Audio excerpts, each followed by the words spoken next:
Shane McMahon's verbal insults, and Shane McMahon just poking The Miz every week since leading up to WrestleMania.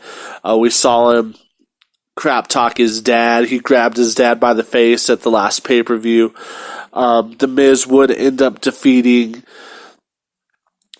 Sanity and stared down McMahon in the parking garage to close out the statement. Shane McMahon obviously not wanting anything to do with The Miz until WrestleMania this Sunday, and I'm really glad they added a stipulation to this match. I think it was last week or the week before that I said this match needed a stipulation for it to be relevant, and they made it a false count anywhere match, so I am pretty damn happy about that. Shane McMahon needs to be able to use trash cans and bring that hardcore element into it. And you best believe that if there's something tall, Shane McMahon is going to jump off of it this Sunday at WrestleMania. But moving on, just 24 hours after being arrested in Washington, D.C., the man, Becky motherfucking Lynch, graced the WWE Universe with a promo hyping her triple threat winner-takes-all match against Charlotte and Ronda Rousey at WrestleMania. The man made mentions of WWE's original plans to book Flair versus Rousey, but all that changed when she turned on the Queen. She put over Sunday's main event and vowed to return to SmackDown as the new unified women's champion. And I would give this segment a solid B because I absolutely love Becky Lynch. Wasn't the best promo I've ever seen. Definitely not the worst promo I've ever seen. Try not to hop into WrestleMania results already because you guys pretty much can guess who I'm going to be going for in that match as well. Up next, we had a 18-person mixed tag team match. Yes, you heard that right. An 18-person mixed tag team match. I believe this was the biggest tag team match in history. We had R-Truth, Heavy Machinery, the Hardy Boys, Carmella, Naomi, Asuka, and Nikki Cross battled EC3, Luke Gallows, and Carl Anderson, Andrade, Shelton Benjamin, Mandy Rose, Sonya Deville, Lana, and Zelina Vega in the largest mixed tag team match in WWE history. There were a lot of fun-filled spots such as Otis Dovovic's Caterpillar maneuver to EC3, and I gotta say, I absolutely love that move. I've seen a midget do the worm across the ring. We've seen Scotty 2 Hotty do it, but to see a 300-plus man hit the Caterpillar in the ring is always entertaining. I absolutely love it. Heavy Machinery, I hope they don't just keep them as this goofy pushover tag team and end up jobbing them out like they did the Ascension and many other good teams, because Heavy Machinery has the capability of absolutely raising hell in the tag team division. Then we saw the renewal of the rivalry between Naomi and Mandy Rose. But the end of the match saw chaos reign supreme, and the referee ended up calling for the bell. Each superstar took turns eliminating each other, culminating with Asuka dumping Jeff Hardy and standing tall in the ring. This match ended in a no contest. It wasn't the worst match they've ever had on SmackDown. I would give it a solid C. And it was good to see Asuka being the last one standing in the ring, since they stripped her.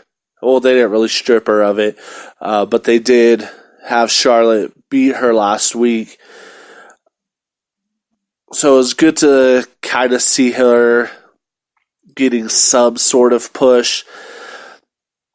I'm still pretty upset that they even had her lose the title to begin with instead of finding someone. I would have loved to see Asuka versus Mandy Rose for the Smackdown title at WrestleMania, but instead they had Charlotte take the title off her to be able to make that main event even bigger for the women at WrestleMania.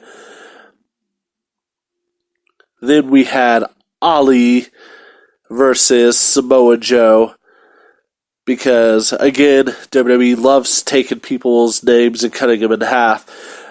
It was Mustafa Ali, now it's just Ali, so apparently Prince Ali is gracing SmackDown Live every week. They should give him a little pet monkey named Abu to accompany him to ringside, have him come flying down on a carpet. Because I feel like they're just going to absolutely job him out. But like I said, Ali versus Samoa Joe, just 5 days before he's slated to defend his United States Championship against Rey Mysterio at WrestleMania. Samoa Joe battled Ali in a non-title match. This was a pretty fast-paced match. Ali had Joe staggering in the early parts of the match. Unfortunately, a big tornado DDT would turn the table. Ali tried for a 450 splash, but Joe blocked and applied the Coquina clutch, forcing Ali to tap. I would give this match a solid C. I'm glad that the Samoa Joe is the United States champion. I believe he can bring some of that prestige back to it. But they need to give him better competition. Samoa Joe is an absolute beast, and they need to give him legit competition instead of these cruiserweights like Ali. No offense to Rey Mysterio, but they need to give him better competition while he's defending that United States Championship. We then had the WWE Championship contract signing. WWE Champion Daniel Bryan and Kofi Kingston sat across from each other, ready to sign the contract that would make their WrestleMania match official. That's right, Kofi Kingston got his wish and will be facing Daniel Bryan for that WWE title. Bryan signed the deal, then took time to educate the WWE Universe. He blamed Kofi Kingston's 11-year frustration on complacency. He implored the masses not to wait for someone to push you the way the New Day man has. Kofi Kingston had then heard enough.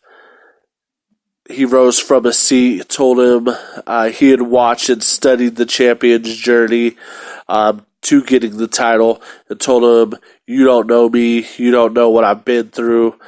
Kofi signed the contract and tossed it to Michael Cole to end the show. It was a pretty solid segment. I am absolutely stoked that Kofi Kingston is in that main event. This is pretty much a mirror effect of what we saw with Daniel Bryan a few years ago, leading into WrestleMania 30. He got called the B-plus player. He had Triple H and Stephanie screwing with him at every turn, and now, like I said, it's that mirror effect. Daniel Bryan screwed with Kofi, called him the B-plus player, and I believe that come Sunday, Kofi Kingston is going to have his WrestleMania moment, and he will be victorious over Daniel Bryan and finally get that WWE title. So I'm going to go ahead and go into my WrestleMania predictions. I'm going to go over the updated card for WrestleMania at this point. No particular order. I'm just going to go down the list and how they have the titles or the matches listed and give my predictions on each one. Starting with the WWE Universal title match, Brock Lesnar versus Seth Rollins. I am going for Seth Rollins 100%. There's a lot of talks that Brock Lesnar is going to be going back to UFC. He's already in the pool to get retested or whatever process he has to go through to get back into the UFC. He doesn't deserve the championship to begin with. He's had it way too long. They call Raw the flagship show of the WWE, yet they have no champion there every week. It's sad that the women's champion, a lot of people are going to hate on Ronda Rousey, but hey, at least she's there every week. You see the women's title. I've almost forgot what the Universal title looks like. So we saw Seth Rollins take it to Brock Lesnar Monday night on Raw. Yes, he did hit him with them low blows, but I still believe he can get it done this Sunday without having to do any low blows. At some point the wind's going to blow and the referee's going to get knocked out for 10 minutes, which would leave plenty of time for Seth Rollins to use some underhanded deeds. And honestly, I'm all for it. We've seen Brock Lesnar cheat many times, or just scrape by the hair of his teeth to somehow pull out a win. So if Seth Rollins has got to use a low blow, hit him with the chair, run him over with the car, throw him off the top of the stadium, I don't care. I want Seth Rollins to walk out of WrestleMania the Universal Champion.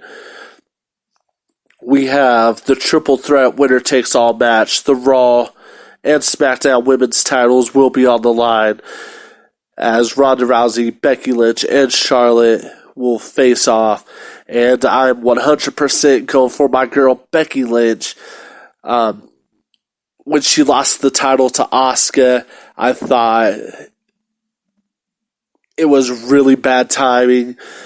Becky Lynch is absolutely on fire. She is more over than any woman in wrestling, any promotion, and I challenge anybody to tell me different.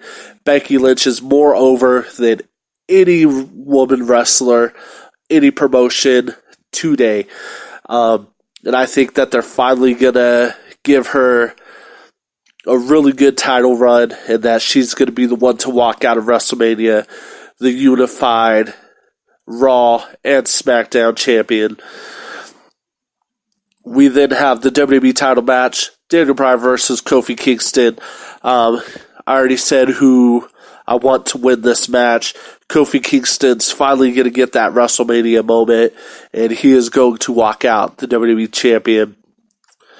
We then have the no-holds-barred match, Batista versus Triple H.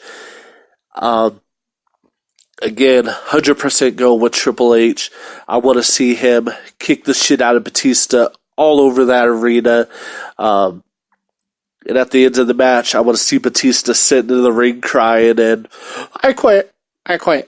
Like, that alone would make my whole WrestleMania night absolutely phenomenal.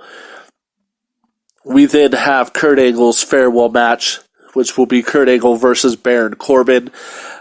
I'm still going to say that this match isn't going to happen. There is talks that one Mr. John Cena is going to be in New York that same weekend of WrestleMania. So I think something's going to happen that night, and it's going to end up being Kurt Angle versus John Cena.